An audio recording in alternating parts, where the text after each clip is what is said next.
ప్రభుత్వం నుంచి మాత్రము చిన్న రియాక్షన్ కూడా రావట్లేదు. పోన్లే నిరుద్యోగులు ఎప్పటినుంచో తెలంగాణ ఏర్పడిన దగ్గర నుంచి కూడా వీళ్ళకి సరైన ఉద్యోగాలు లేక చాలా కష్టంగా ఉంది కాబట్టి అట్లీస్ట్ వాళ్ళ తరపున ఒక వాయిస్ వినిపిద్దామనో, వాళ్ళకు నోటిఫికేషన్ ఇద్దామనో ఇలాంటి రియాక్షన్ ప్రభుత్వం నుంచి కానీ, ప్రతినిధుల నుంచి కానీ లేదు డిబేట్స్కి వచ్చే నాయకుల నుంచి కానీ ఎవరి దగ్గర నుంచి కూడా ఎటువంటి స్పందన లేదు అనేదే మీరు మొదటి నుంచి చేస్తున్న ఆరోపణ.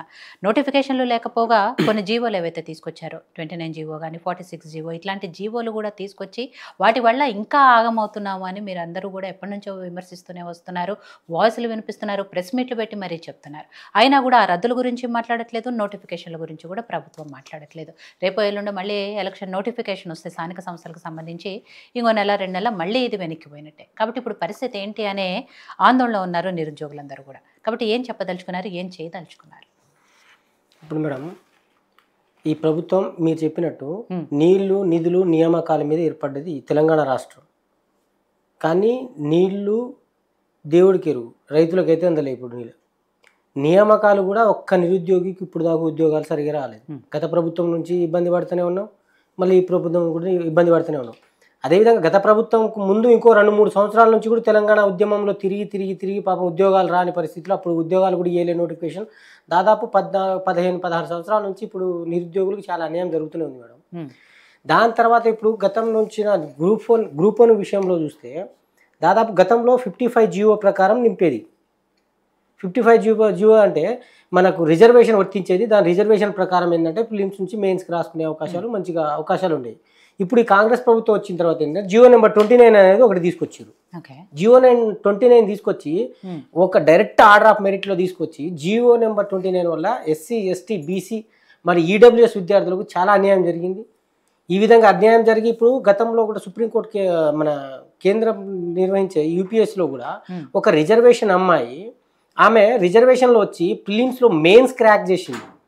కానీ ఇక్కడ అవకాశం కూడా లేకుండా చేసి ఏం చేసిరంటే మొన్న మొత్తం అక్కడ ఆర్డర్ ఆఫ్ మెరిట్లో వేయడం వల్ల దాదాపు ఎక్కువ శాతం ఓపెన్ కేటగిరీ వాళ్ళకి, ఓసీ వాళ్ళకి ఎక్కువ ఉద్యోగాలు పొందారు. ఎస్సీ, ఎస్టీ, బీసీ వాళ్ళకి చాలా అన్యాయం జరిగింది మేడం. రిజర్వేషన్ కేటగిరీ మొన్న ఇచ్చిన రిజర్వేషన్ మనకు రిజల్ట్ చూసుకున్నా కూడా ఎస్సీకి వచ్చిందా, బీసీ అభ్యర్థికి వచ్చిరా, ఎవరికి వచ్చిరో కూడా అర్థం కాని పరిస్థితిలో డైరెక్ట్ హాల్ టికెట్ నెంబర్లు ఇచ్చారు. అదేవిధంగా నిన్న ఒకటి తెలుస్తూ ఉంది ఏంటంటే అపాయింట్మెంట్ ఒక డిఎస్సీ అభ్యర్థికి ఇస్తే ఒకటే హాల్ టికెట్ మీద ఇద్దరికి ఇచ్చిరట. గ్రూప్ 1కి సంబంధించి ఒకే హాల్ టికెట్ మీద ఇద్దరు ఇచ్చారు. పోయి అక్కడ పోయి అపాయింట్మెంట్ పెడితే ఇదేంది అనేసి మొన్న సీఎం గారు ఇచ్చిన అక్కడే పోయి అడిగితే వాళ్ళకి మళ్ళీ ఆమెకు కూడా ఇచ్చారు. దాని తర్వాత అక్కడ పోతే మళ్ళీ తర్వాత క్యాన్సిల్ చేసారు. వాళ్ళు అన్ని ఫిజికల్ టెస్ట్కి పోయారు, తర్వాత మెడికల్ టెస్ట్కి పోయారు, అన్ని రకాలుగా పోయి లాస్ట్ మూమెంట్లో మళ్ళీ మీకు ఉద్యోగాలు రాదని చెప్పారు. అసలు ఏం జరుగుతుందో ఏం అర్థం కాని పరిస్థితి. హరైబరైగా 1:1 ఇవ్వడానికి రీజన్ ఏంటి? అసలు 1:1 ఇవ్వడానికి ఎవరైనా 1:2 కానీ 1:3 కానీ తీసుకోవాలి. దాని తర్వాత వాట్ అని తెలుస్తుంది. అసలు 1:1 ఇవ్వడానికి అసలు ఎట్లా తెలుస్తుంది? అందులో భాగంగా ప్రిలిమ్స్కి ఒక హాల్ టికెట్ ఇచ్చారు, మెయిన్స్కి ఒక హాల్ టికెట్ ఇచ్చారు. మరి వీళ్ళకు ఎట్లా క్లారిటీ వస్తుంది? ప్రిలిమ్స్, మెయిన్స్ హాల్ టికెట్ ఇస్తే అందరికీ తెలిసేది కదా. వీళ్ళ గ్రూప్ 1 ప్రిలిమ్స్ రాశారా, మెయిన్స్ రాశారా, రాయలేదా, డైరెక్ట్ మెయిన్స్కే వీళ్ళకి హాల్ టికెట్ ఇచ్చారనేది కూడా అర్థం కాని పరిస్థితి. ఇంకోటి ఏంటంటే రేపు 15వ తారీఖు కోర్టు జడ్జిమెంట్ ఏదో ఒకటి ప్రాసెస్ నడుస్తుంది. దానికి కూడా దృష్టిలో పెట్టుకోకుండా అంటే హరీబరీగా ఇప్పుడు రాత్రికి రాత్రి రిజల్ట్ ఇవ్వడం, దాని తర్వాత వెంటనే పోస్టులు ఇవ్వడం, ఇది దేనికి సంకేతమో మాకైతే అర్థం కావట్లేదు. నిరుద్యోగుల నోట్లో మట్టి కొట్టడం తప్ప వేరే ఆప్షన్ కనబడతలేదు. మేము నిరుద్యోగులు చేస్తున్నమాట అంటే ఇంత హరిబరిగా చేయాల్సిన అవసరం ఏముంది? కోర్టు జస్ట్ స్టే ఇది తీసేసింది కావచ్చు, అంటే మీకు అన్ని ఇచ్చేసినట్టే కాదు కదా, మీరు నింపుకోండి అని చెప్పినట్టు కాదు కదా. 15కు వాయిదా వేసింది. మరి దాంట్లో అప్పుడు దాకా ఎందుకు ఆగట్లేదు ప్రభుత్వం? అంత హరిబరిగా చేయాల్సిన అవసరం ఏముంది?